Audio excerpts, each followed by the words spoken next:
and the mud brick wall is all gone. The small almond temple had its own enclosure wall. All of the different parts, the sacred lake had its own enclosure wall. You could not see the mortuary temple from where we were standing because there were a whole series of mud brick walls that were pierced with stone gates. That's how they did it. Usually mud brick walls didn't have mud brick gates, they had stone gates piercing them. So when the mud brick wall is gone, you're left with these stone gates standing by themselves. Now of course this one was not located here. Sure. It was originally on top of those stones just to the right of the pylon. But that's why we can't put it back there, because it would interrupt the beauty of the monument, and it's out of context now. If that mud brick wall was still there, we could put this back, but it's not. So this is an artificial position for the gate, decided in the 19th century, so way more than 100 years ago. And it's very nice here. It's good for the tourists. They see it on their way to the temple, and they'll come here and take a look at it. Now Lutfi, I'd like you to meet Lutfi Hassan, who's our conservation supervisor for Medina Habu. You've seen his work in the Cairo Museum, in the gardens around the Cairo Museum and the open air museum there. And he's in charge of all of our conservation here. Has been since what year? Oh my God, many. I can't even remember when you started. Was it? More than 10 years. Oh, like way more than 10. More than. And as I mentioned to them that we've started a new conservation training program. Why don't you talk about that and talk about what the students are doing now? Okay. All of them, they are qualified from the university or from the conservation institute, so they have the best experience, like theoretical. But this is the first time that they put the hands in the field, so which is good for them. So we started with documentation, the condition of the stone, so the state of conservation. How was it the object before we start treatment? So you have to recognize all the decays, aspects, so we can classify it, and then we can find the way, the method to treat. And look, so the first, if you want to give this explanation in Arabic. Oh yeah, okay. You're so welcome to. I know this already. Okay. في ناس ما مش هيفهموا شغال انجليزي شغال في ناس مش هيفهموا معانا ضيوف I'm sorry. Okay. I forgot. English is fine. So we do this documentation through the photos and through the paper. So we sign every decades. We sign with different aspects, so we can recognize what decays in the block of stone.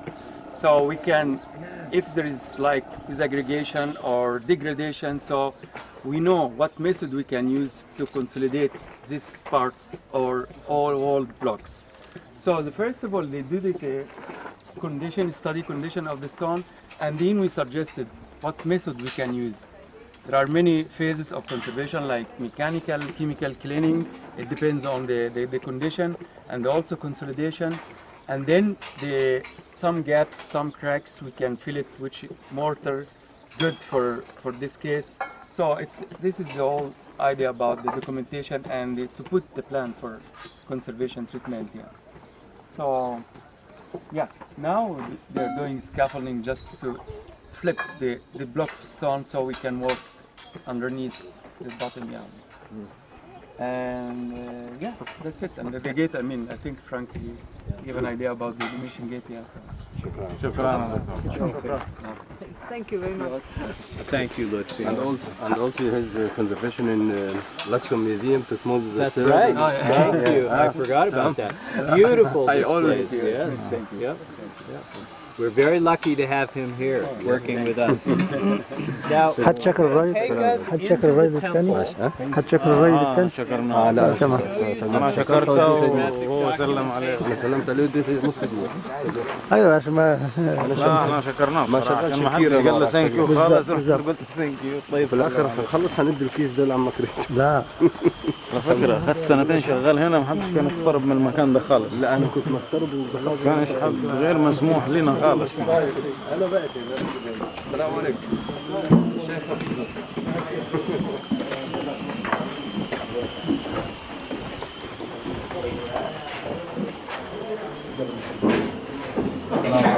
We're going to pause here for a moment. We're doing two types of things here. We're doing documentation for publication, and you can see Kelly up here on top of the scaffold, who is, hi Kelly, who is very carefully making some really beautiful drawings of inscriptions that are at the very top of this chamber. Brett, our senior epigrapher, will be here in a moment, and he's going to talk to you about our recording process, but I'll just give you a quick peek in here. This is the back sanctuary from the time of Hatshepsut and Thutmose III.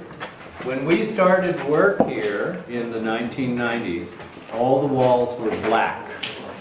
They were black like that little rectangle up there, and like the ceiling is now. Lutfi and his team cleaned all of these walls, and then we photographed them in color in black and white and did very careful drawings. And Brett will show us the technique that we used to do these drawings. Now, we also replaced the floor. There was no floor here. It was just all dirt and debris. We cleaned the debris out, and we found all these pieces of this statue. And I like putting things back together again. Those of you who went through Luxor Temple with us, you saw the open-air museum, the walls we put back together again, some of the sculpture. So we put the sculpture back together. Only one inscription, Thutmose III. So this is a statue of Thutmose III seated next to the god Amun that was attacked in the Amarna period and had to be restored probably during the reign of Tutankhamun. We put all these pieces back. We know it came from this spot because all the pieces were found down below. And this is the only room that is big enough to have this statue, because when you project the almond plumes up, it goes almost to the ceiling. The other rooms are much shorter, so the ceilings aren't as high. So there's quite a bit of paint that survives in our publication. Once, when the walls were freshly cleaned, the paint was a bit brighter. It's of course, the black is soot from the flames of torches and lamps. The paint was burned off the wall, so we're lucky we have anything that survives, but we have some wonderful color all around that gives us an idea of the original color scheme. So Lutfi did the conservation work first, then we did the drawings and the photographs, and you can download this publication. It's Medina Habu Volume 9. Where you can see every single scene, every single room, all the beautiful decoration. And you know that Thutmose III chiseled away most of the figures of Hatshepsut and replaced her with piles of offerings.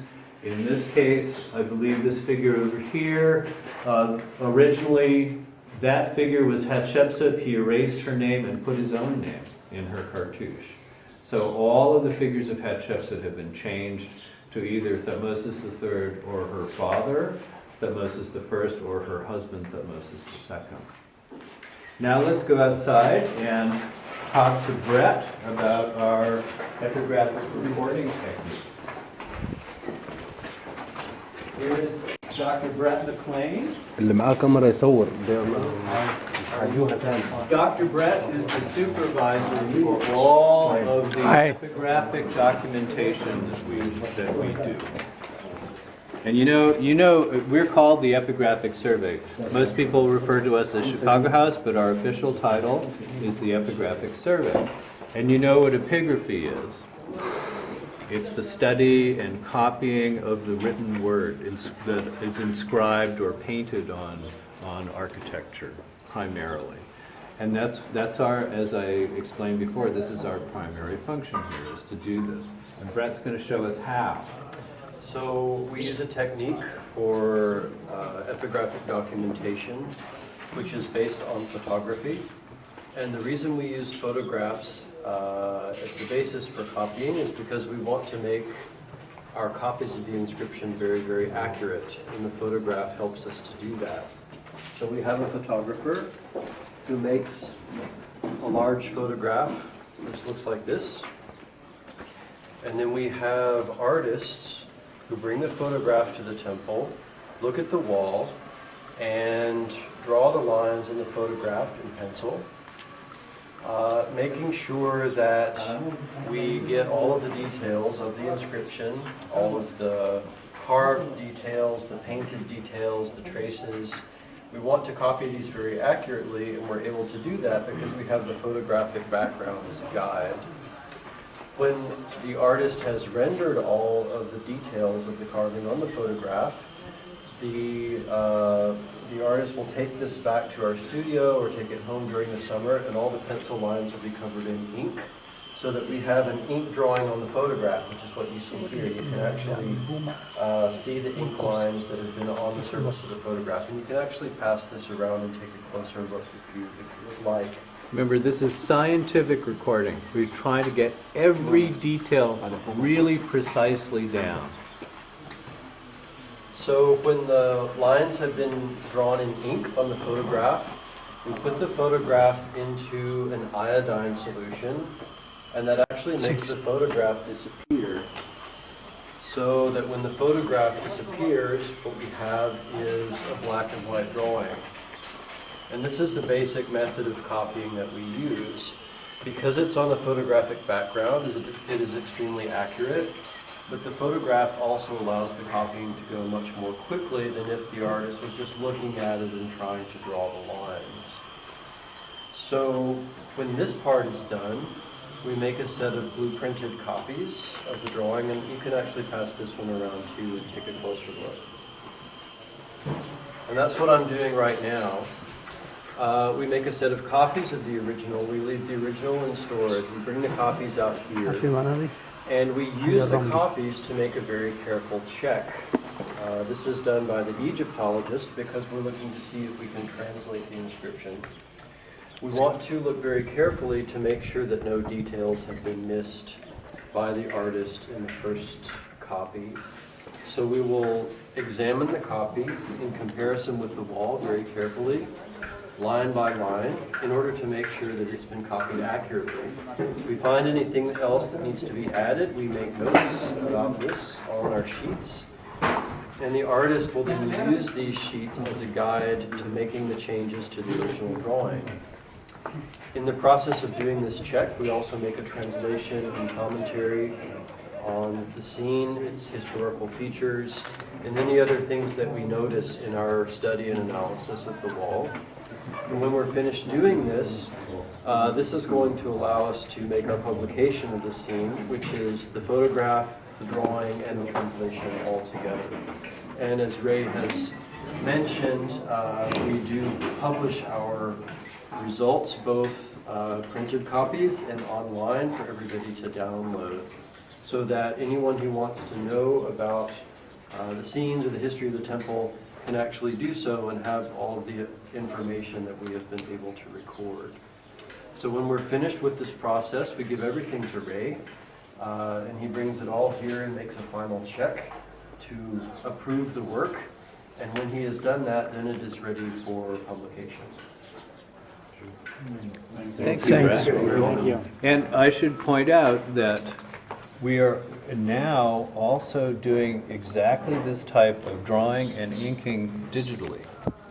And we have another staff member around the corner that I'll take you to see, Tina, who is doing digital drawing of some of the graffiti in one of the Ptolemaic annexes. Would you like to see that? Yes, please. Let's go this way if we could. Thank you. Thanks. Thank you. Thank you. Now, most of the reliefs in this temple are, of course, this part of the temple are Thutmose III, and you get a wonderful idea of the style here. The figures are really beautiful. But because the temple had a long history of rebuilding and adding on to, these pillars, for instance, are not from the time of Thutmose III. These are actually from the God's Wives chapels from the 25th and 26th dynasty across the way. There may have been an earthquake in later antiquity, and the roof started to sag here. And so the ancient Egyptian engineers were a little nervous about the roof. So they moved these pillars from the God's Last Chapels here to help support the roof. They're inscribed for a chorus. Actually, they were inscribed for the God's Wives and then re-inscribed by the Pharaoh, a chorus for this temple. So this is part of a renovation. And then on the front of the bark sanctuary, you can see that the style of the relief is completely changed. Even though the cartoons still say Thutmose III, the style is very definitely Ptolemaic. And the later additions to the temple are Ptolemaic. When the new huge pylon was constructed in the time of Ptolemy the 9th and 10th, actually starting in the time of Ptolemy the 8th, these reliefs were recarved, they were updated, they were modernized in the Ptolemaic style, but they still are dedicated to Thutmose III, and Ptolemy the 8th recarved the entire inside of the sanctuary as well. He recarved the Thutmose figures exactly where they were. They're still all Thutmose III, but they've been modernized style-wise so that they reflect the style of the Ptolemaic period, which is a little different from the 18th dynasty. And lots and lots and lots of wonderful texts are added that explain about the culture within. So let's go visit Tina. Be careful, watch your step, there are wires all over the place here. Mind your step. خلي بالكم في وضعي بعرف سلك كهرباء هنا عايز الكهرباء. I'd like to introduce Tina DeCervo, who is an artist and epigrapher and goddesses, and she specializes in the recording of the graffiti inside and outside and on top of the temple pyramid as well. What I've been doing. With many photographs at Chicago, old graffiti which were done in the 1930s, and many of them have never been identified, so I took these photos and I walked through the temple and identified all the graffiti, and I saw many of them have never been published, so I walked through the main temple, the small temple, all the little constructions outside the temple. I walked on the roof of the second court. Right now I'm also working on the roof of the first court, and I've been just collecting all the graffiti. And So when you bring groups through, if you see someone on the tip-top roof of Medina Habu, that's Tina and it's authorized. Don't scream at her and tell her to come down. that's what I've been doing right now. I'm working here. I'm taking many digital photos of this wall.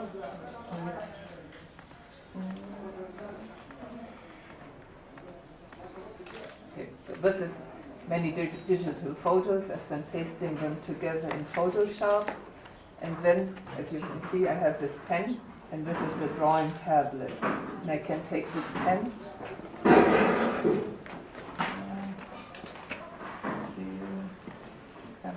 and then I can draw. Wait. I can draw on this, you see. I can take this thing, and then I can just draw on here.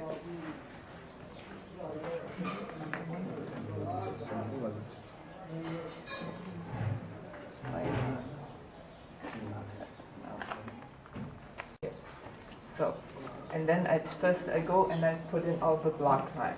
Now I have a photo here, and then I use a different layer, and I put in all these block lines here with a pen. So I have block lines in here now. Then I put in the outlines of the cement. Then there are many demonic graffiti.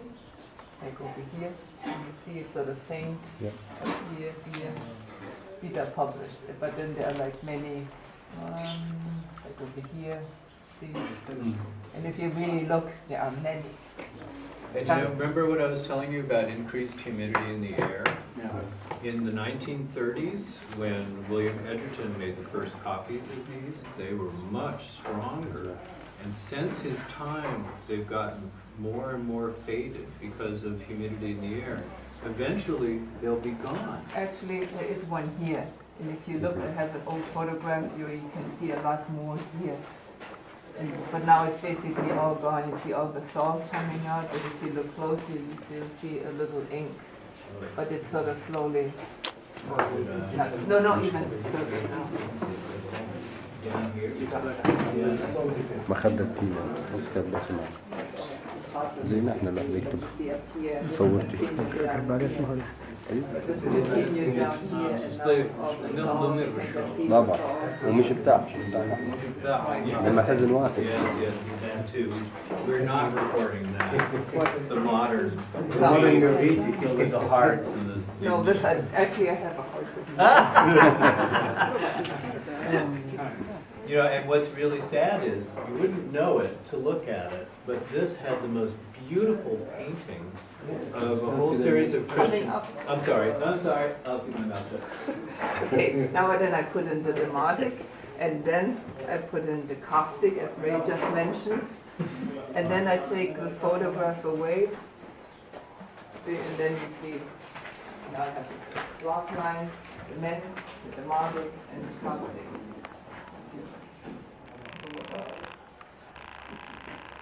This room must have been used as a chapel or something. Here you see the little thing, here you see the heads, and up you see the arms. Actually, if you turn around, it's easier to see. On the other side, the same thing.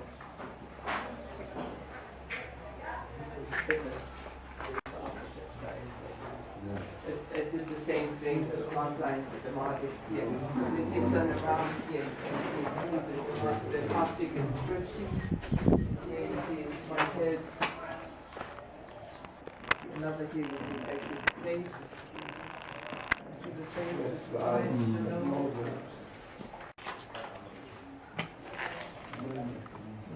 Another head here.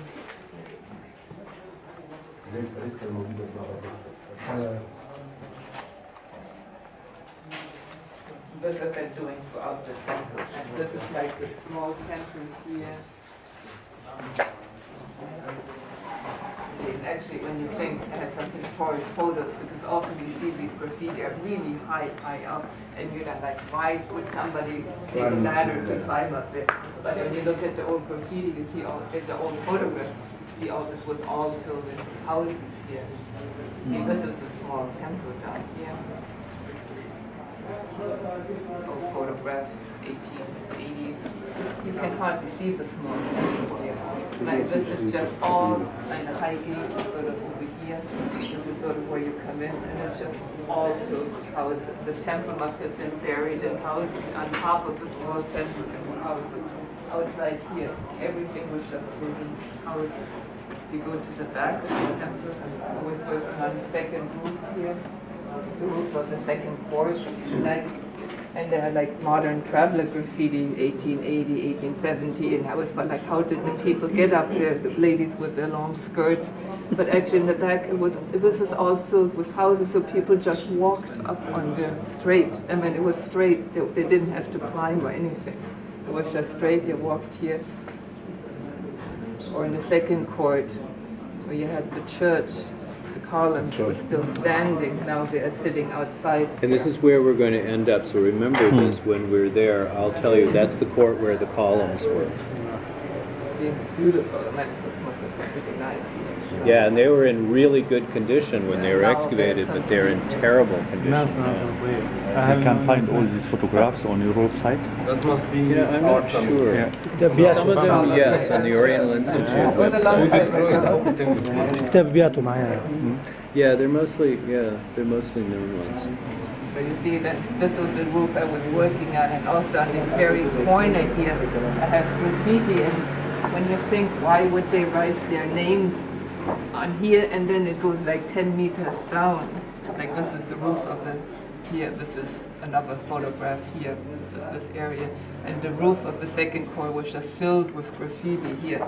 I just put a few, it's like a little section here, like the long big roofing blocks and the cornice blocks over here, and you can just see they were filled with feet, Coptic crosses, Demotic graffiti, a little snake, a game board, and on the pylon you can see traveler graffiti 1841, 1824, and so on. And this is my favorite.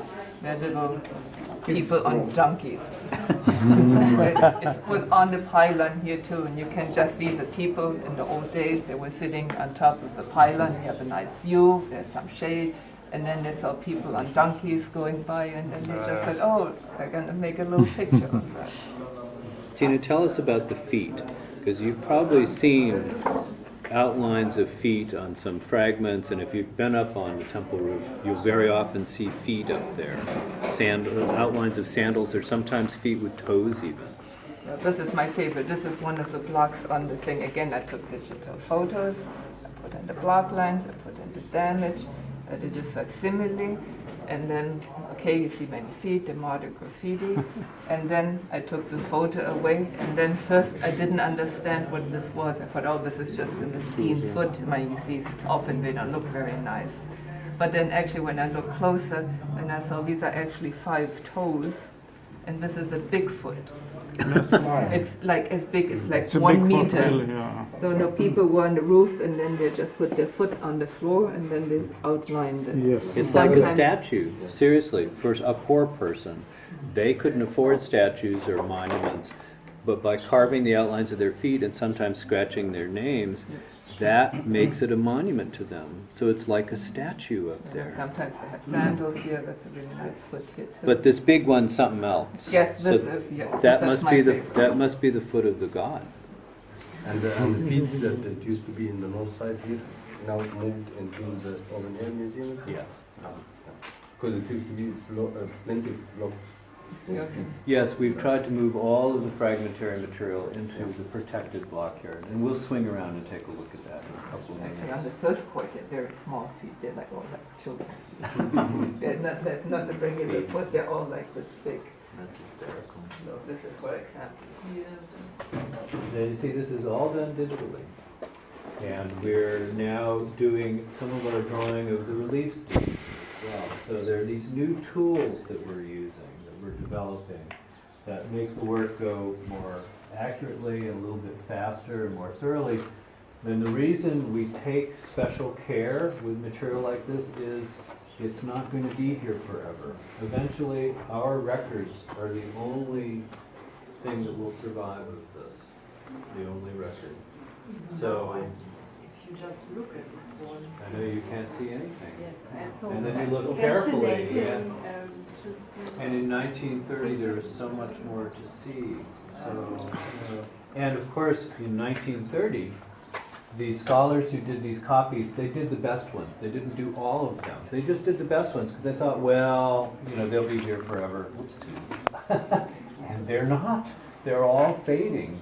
So Tina is following in the footsteps of the early people who did this recording work, and she's filling in all the gaps. She's recording everything that one can record. Yeah, this one was published in the 1930s. هي كلمة ما When you يدل go على there now, حكي all بصوت تلقاها gone. برضه. You do not see anything, nothing. Absolutely, it's completely and entirely gone. It's سجل. nothing left.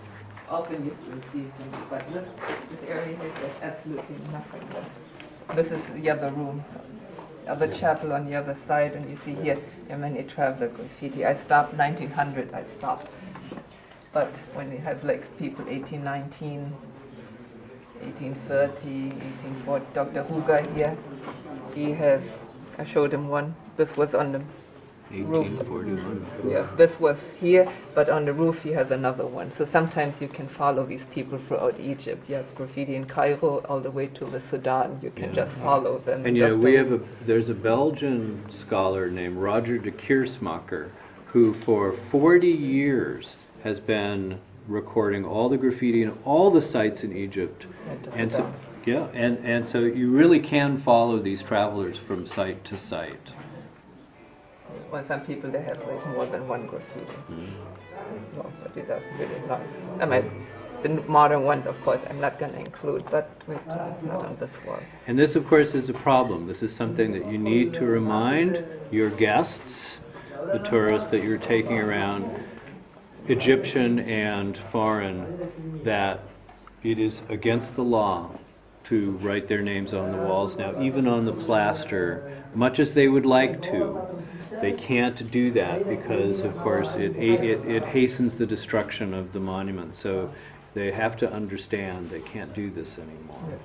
This one has old traveler graffiti, but all the way to 2,000 people. So, there are all these names They here. see them, So they they go, "Oh." continued. So And this is why we lock this area now over there, because people are still adding their names. They think it's okay. They see the But this is a beautiful graffiti here.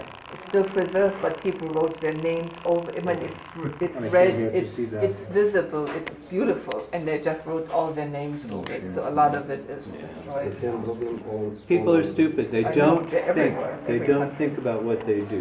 It's so sad because I saw plenty of graffiti in Wadi Hamamat and in Kaab Oh. as well. It's I know. terrible, you know, I know, over the El Kaab, ancient yes, El Kaab, there are many. Can I Tina, make one? thank you. Thanks. Can I make one? No, in your house. Yeah, in your house, exactly. Okay, we're going to move in this direction. Mr. Ray. Excuse me. Question. Yeah, sure. About the Hatshepsut and then Tutmosis III and many kings like Amenhotep II, Hormoheb, Amir Betah, and so on, built in this point, and Taharqa, and then Nakhtanebo. No Amenhotep II here. I think Hormoheb, Jisr Khibru. Horemheb has made a renewal here. Yeah. Yes. Just upside down clock there. Remember how I said the Ptolemies took down part of the Ramesseum? Well, this is a Ptolemaic extension. This is from the Queen's Chapel. This extension and that extension over there are from the Queen's Chapel that were at the Ramesseum that was taken down to construct this. And then the mortuary temple itself, the side walls were taken down for the You can see pylon. the thing like that on Luxor Temple as well on the side of the Yes, yes. It's almost upside down. Yeah, that's the Roman reworking. It's the same tradition. We don't know why they never smoothed the wall away here, but we're lucky because we have lots of Ramses II decoration in those blocks. And you know, there's a French team, the Documentation Center, under Christian Leblanc, working in the Ramses II temple. So they are using photographs of the blocks here to help them understand and document the temple there. So many, Mr. Ray, there are some Jews talk about maybe Senusert or Amenhotep I who start in this point. Well, we know that the original temple here is from the Middle Kingdom, probably Dynasty 11. So 11, before Senusert Senusert. I. Probably one of the Mentuhoteps, but we're not sure exactly because that's underneath this temple. And about Amenhotep I, maybe. Holscher thought that there was an early 18th dynasty version of this temple as well. about Ramses II, I can see many blocks here used. Yeah. He built. I can see many of the Ptolemaic period That's right. from the Ramesseum. So. Okay. And here too. This is from Yeah. the Queen's Chapel. And here that's That's right. Divine The Birth. Divine Birth. We're so lucky. Yes. We have this one and we have the top of it. I think this may go to it. Upside down. Yeah. Yeah. And about Ramses, he built in this point also, plus his blocks from Ramesseum. He never built here. You have Hatshepsut and Thutmose III. You have Ptolemaic annexes here. You have 25th dynasty. Taharqa seems to have built this small court. It had some columns. And then Ptolemy the 8th, 9th, and 10th added the front gate and pylon. Actually, it's 9th and 10th. Ptolemy the 8th mostly worked inside the chapels. You also have a pharaoh Chorus from what, Dynasty 29, I think? It's either 28 or 29. He also did a renovation in the temple. But that's all. There are restoration inscriptions of other kings like Horemheb. He repaired some of the destroyed reliefs from the time of Akhenaten. We think his inscription may be over Tutankhamun's, but there's no trace of Tutankhamun's name. But we think Tutankhamun might have worked here. Then Horemheb. I think we have Seti I, Ramses. Yes, Seti I did some restoration as well. Ramses II, Merneptah, and of course Ramses III, when he enclosed the small Amun temple inside his mortuary temple, he made new reliefs and inscriptions outside the 18th dynasty temple. So those are all Ramses III. And about Amenhotep III and his stuffs inside, like the Amenhotep III, we know from excavations around the temple, he added a new enclosure wall. And you know that Amenhotep III had a city, a mud brick city, that went from the mortuary temple, from the Memnon temple, all the way to Malkata. And it passed underneath the mortuary temple. So Amenhotep III has no inscriptions in the small Amen temple, but he seems to have made a new enclosure wall for it so that his city would not, encroach on it. But his city is everywhere you dig underneath the gravel. When Ramses III built his mortuary temple, he filled in the mud brick city with gravel and built the mortuary temple on top. So wherever you excavate in the terrace, you find mud brick walls still standing, like Pompeii. But they were intentionally buried to help support the gravel terrace on which the mortuary temple is built. Especially so the city's everywhere. Especially there, that's going straight down about the enclosure wall, I think. Well, this is behind. Screen wall. Oh, you mean, yeah. Yeah, well, there's also another temple from the time of Ay and Horemheb just to the north here. That also is over Amenhotep III's city. So we walk over buried cities everywhere we go here. The entire West Bank was filled with settlements of the priests and the officials who worked in the mortuary temples. And during Amenhotep III's time, he made a new Thebes on the West Bank. Malkata. Yeah, Malkata is the palace that he continually rebuilds and expands, and the city around it, all the people who worked in the palace, they lived in this area, and all the people who helped construct and expand the mortuary temple, they lived in this city as well. And about the headless statue of Ptah, names of Amenhotep III and the status of Ramses, You have good questions. From the Memnon or placed here? Ramses III. When the time of Ramses III, Amenhotep III's mortuary temple was a ruin, and it was already being quarried.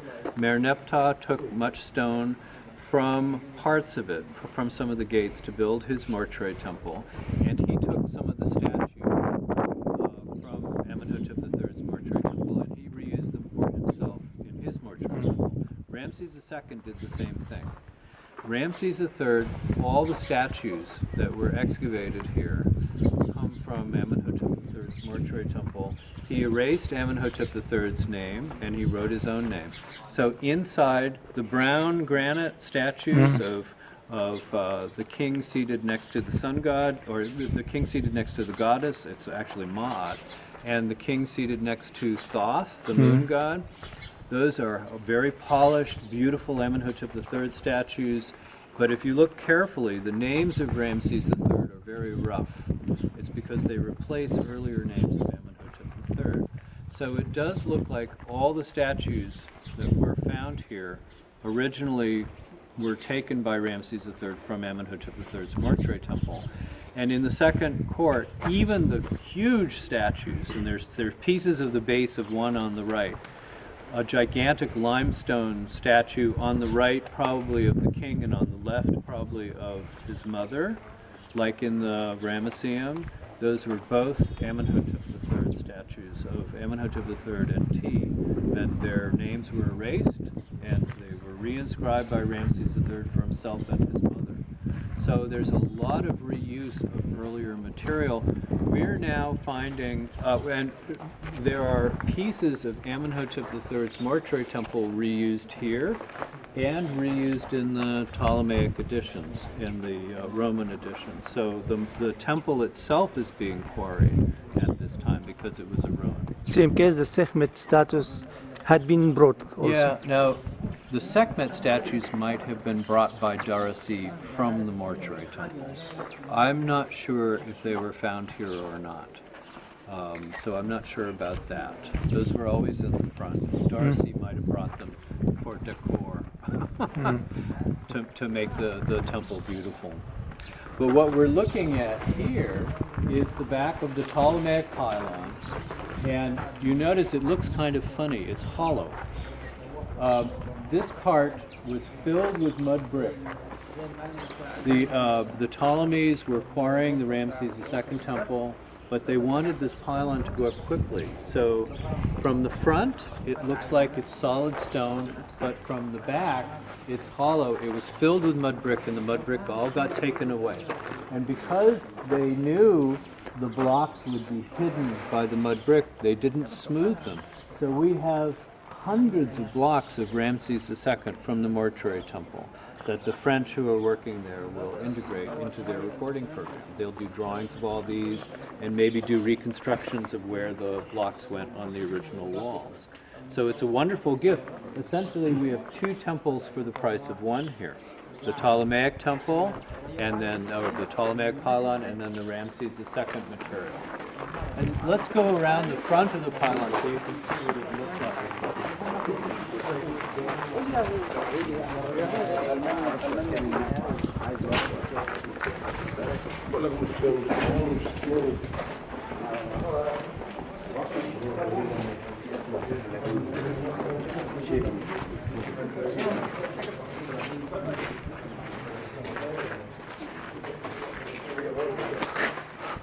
So you see from the front, it looks like it's a solid stone pylon, but it's like theater. It's like a stage set. It's actually hollow.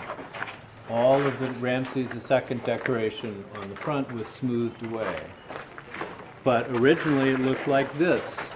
Now this portico was being added in the time in the 2nd century A.D., the time of Antoninus Pius, who ruled after Hadrian. And you can see the way the Egyptians raised their walls rough, and then from the top, they smoothed from the top down. So this is extremely interesting. This is like an exercise in Egyptian architecture. You see the same thing in the first court of Karnak in the corners, where you have unfinished areas just like this. The ancient Egyptians raised the walls rough and built up mud brick ramps until this whole area was filled with mud brick. And then they smoothed, as they smoothed, they took the ramps down, they took them away. And then once they got the area smooth, they put the decoration in. They put scaffolding up and did beautiful carved scenes, but they didn't get so far. Here, they must have run out of money. So we get to see all the different stages of the process. And what's interesting is, architecture for the ancient Egyptians was sculpture. They're literally sculpting the walls and the columns from the rough stone. It's very interesting, very different from today, because today we prepare each stone separately and then we put it up, finished. But for them, they put it up rough and then smooth from the top down, and everything is very regular, very perfect. So they're sculpting their temples out of stone, which is extremely interesting, considering, of course, you know that the pylons in stone represent architecture that's made of mud and reeds and papyrus, you know, living things, plants, so perishable architecture. These forms go back to the pre-dynastic period when everything was made of mud and reeds, and the stone monuments imitate them. So they are like sculptures of ancient architecture. It's extremely interesting. So when you look at a pylon from the Ptolemaic or Roman periods, you're looking at a form that goes back to the very beginning of Egyptian history. It's wonderful. And that's why we love ancient Egyptian art and architecture so much, because they love the past. And there are excavations going on at Hierakonpolis now, ancient Nekhen. Hierakonpolis, north of Edfu, was one of the first capital cities of Upper Egypt, the kingdom of the south. And the kings from Hierakonpolis united Egypt at the beginning of Dynasty 0 several times. It didn't stick, but finally by Dynasty 1 it stuck. But the kings originated there, and their mortuary complexes in the desert have structures that look just like this, but smaller and made of mud and reeds. And there's even columned halls, like the Hypostyle Hall at Karnak, but made of reeds and wood and mud. They have them there. And so it's very clear that that's where the beginning of this architecture comes, from this capital city of Hierakonpolis. It's just fantastic. Now, do you have time? Can we swing around the block yard? And then I'll show you some very damaged wells, beers in the back from the time of Ramses III. I'll show you the Christian columns from the church that are in terrible condition now. And then we'll go in the mortuary temple and I'll leave you there. Okay? Okay.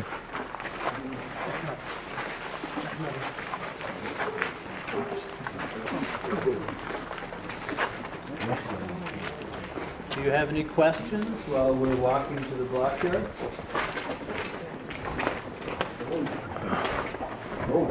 I'm sure you. I'm sure you. Huh?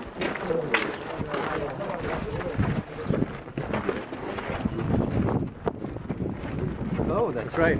Oh, thank you. Wait, we're going to look at the sacred lake first, which is on the other side. هاي جزيرة. عايزين نطلع نشوف الجزء ده مهم جدا. انا قريت عنه كتير بس نفسي يعني عمري ما شفته. مش عارف. عايزين نشوف امكانيه خطر جدا ان احنا نطلع فوق، واتكلمت الصبح في البدايه قال لك مش هينفع نطلع فوق. ليه؟ قال لك البرج خطر انك تقدر من هناك مش هينفع بينا يعني. هش صوت الميه اللي وصلت من الاساسات تحت خليته بحاجه عشان كده قفل الحجر بعيد جدا. لعبة بيلعبوا شطرنج. من اول مش كان عامل حسابه في الوقت ده ولا كالعاده برضه ماشي المهم يا وزيري عامل ايه؟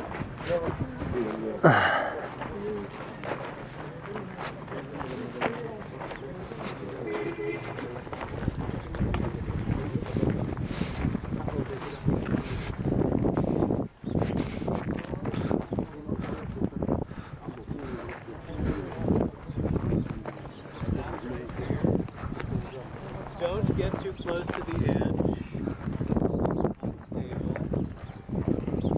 You have to imagine this sacred lake. We're looking at the final version. This may be from the Roman period, maybe from the Ptolemaic period. All the blocks are reused. There was probably an earlier sacred lake here, possibly from the time of the first temple here. We don't really know. Eventually we will have to excavate and make restoration here.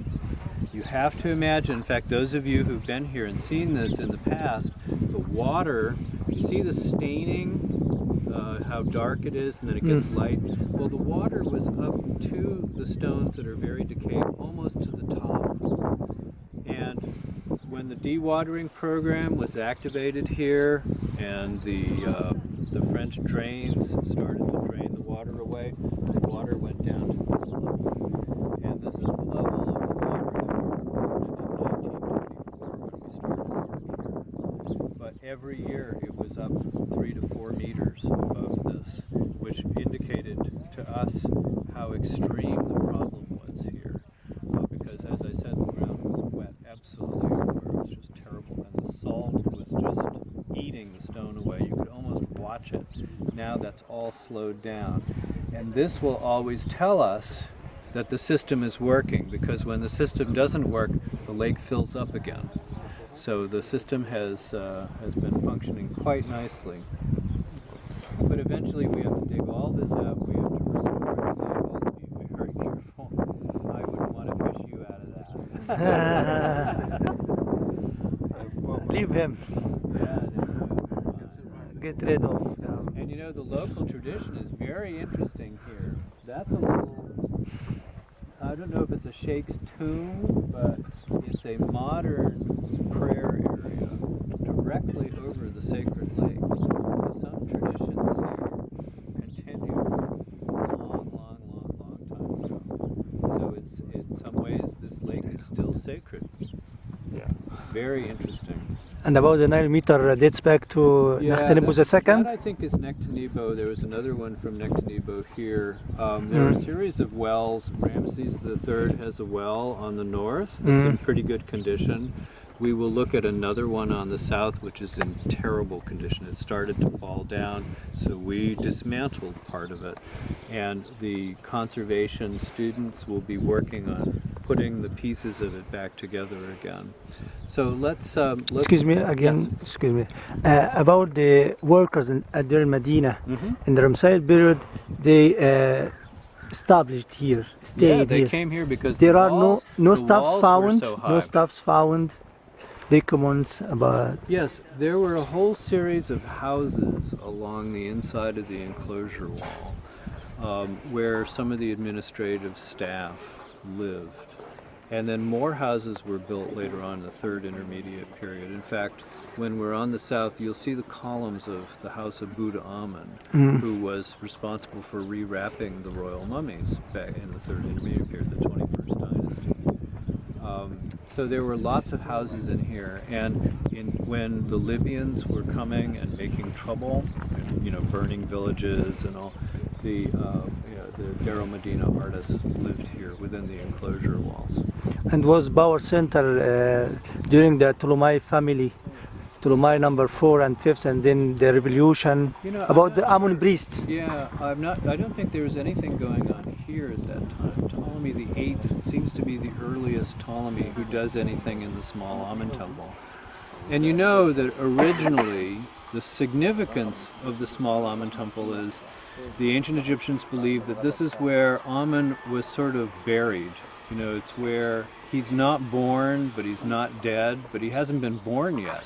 So Luxor Temple is where Amun is born, and the world is created. From here, the beginning. But here, it's like, it's just before the beginning. Later, by the 21st dynasty, 8 primeval gods are associated with this complex. And so Amun is now, he's much more complex. He's 8 early gods.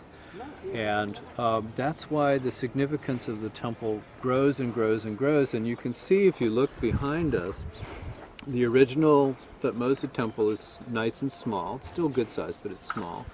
The Kushite 25th dynasty pylons get bigger, but then first only the gate is made, and then the pylons are added to it, and it gets huge because the importance of the temple grows and grows, and by the Ptolemaic period, it's much more important than it was in the time of Thutmose III. And this is, you know, it's like if it's more than 1,000 years later. So, and the mortuary temple of Ramses III, maybe his cult continues, but it probably had stopped by that point. So this temple continues to grow, and it grows outside Ramses III's enclosure wall. It bursts through the enclosure wall, and has a much bigger entrance than the mortuary complex does. Now let's head to the walk.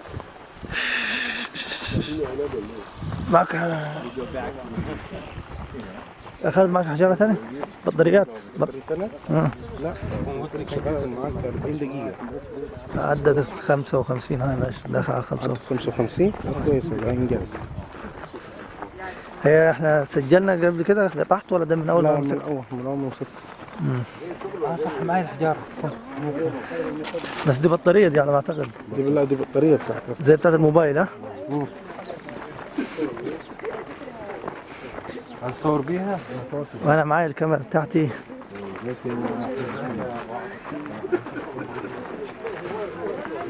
حاجات جامدة على فكرة، إضافات جديدة. مليان هي قاعد ده جديد.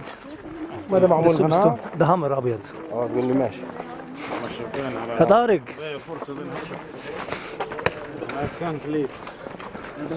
شفت اللي صورت، أنت عارف إيه معناه ده؟ هنا الحج روج اللي انت شفته فوق بين الكرسي وبين على الحجر الرملي. بين الكرسي وبين مين؟ البومه والكرسي. هزر بقى. والله هنا الحج روج. روج يعني الحجر الابيض اللي هو الصلب. الحجر الرملي اصلا من قل له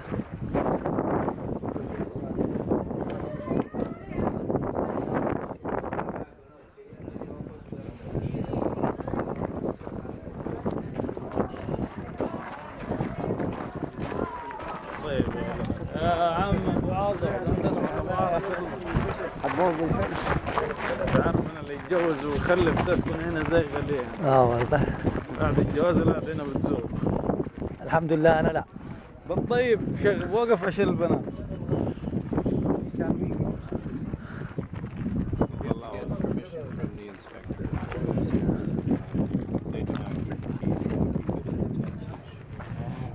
Before we pass by the God's Wives Chapel, part of the history of this complex is quite interesting. In the 25th dynasty, you know, the God's Wives of Amun were buried here. So this part of the complex, long after the time of Ramses III, it becomes a cemetery. So the God's Wives were buried, they're like female popes. ده المقبرة بيودي المقبرة. دي مقصورة مقبرة دي. أي. While their fathers ruled Egypt from the north, they're kind of like spies. Live here and report to Daddy what's going on with the conservative priests here in Luxor. So they're buried here, but then many of their officials are buried along the small Amun temple. So this is very interesting. This is the time when the 25th dynasty pylons are built by Taharqa, and then you have a series of burials here, the God's Wives, and some of their officials. So in this chapter of the history of Medinat Habu, it becomes a necropolis, a cemetery, a very elite cemetery. And we did some excavation here and found that most of the burials of the God's Wives had been moved elsewhere. I think some of them were found at Dar el-Medina, but we found Usheptis and lots of information. Each burial was directly underneath each chapel in a vaulted tomb structure. And you know, in the chapels, we have the first vaults. Now, you know, the Romans are usually credited with inventing the stone vault, but it turns out that around 700, 800 BC, the first stone vaults in the history of architecture were made here. So the chapels have stone vaults, the first centuries before Rome. So Egypt's number one for. And then temple and that's different. That's different. That's a corbelled vault. Yeah. Those are stone blocks laid like this, and then they're cut. But here you have the blocks laid like a real arch. So if any of your guests are interested in architecture, this is an important thing to point out to them. People love this. And they'll say, that's not true. The Romans made it. You go, hey, this is way before the Romans. Look for yourself. الأول فين طيب؟ قال لك الأول فين؟ قال لك الثاني هنا الأول فين؟ سقف المقبرة. لا أنا بقول له هو بيشرح بقول لك الثاني هنا مصر أسبقيا والثاني هنا الأول فين؟ لا هو قال الأول هنا لا الثاني هنا الأول هنا الثاني هنا على الصورة على الأول هنا أنت واكل كويس أنت واكل جبنة روما عشان كذا أنت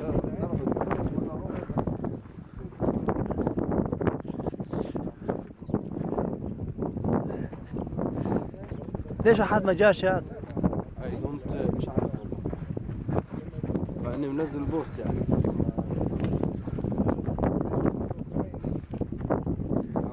سمعني شوية يا أخي معلش والله إيده وجعت. Okay, could you call me back this afternoon? خلص maybe before, like 3:30. Thank you. Bye-bye. The main purpose of our block yard is to protect small pieces from the temple. So it gives a secure area, like Luxor Temple, which is guarded. We have 50,000 fragments in the Luxor Temple block yard.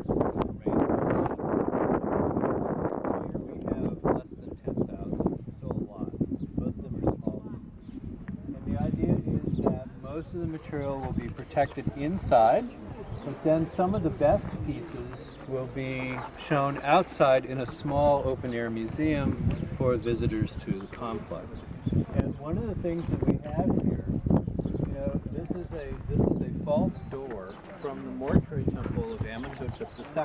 It was from the Holy of Holies there. And it was reused as an olive press. You'll notice the two square holes.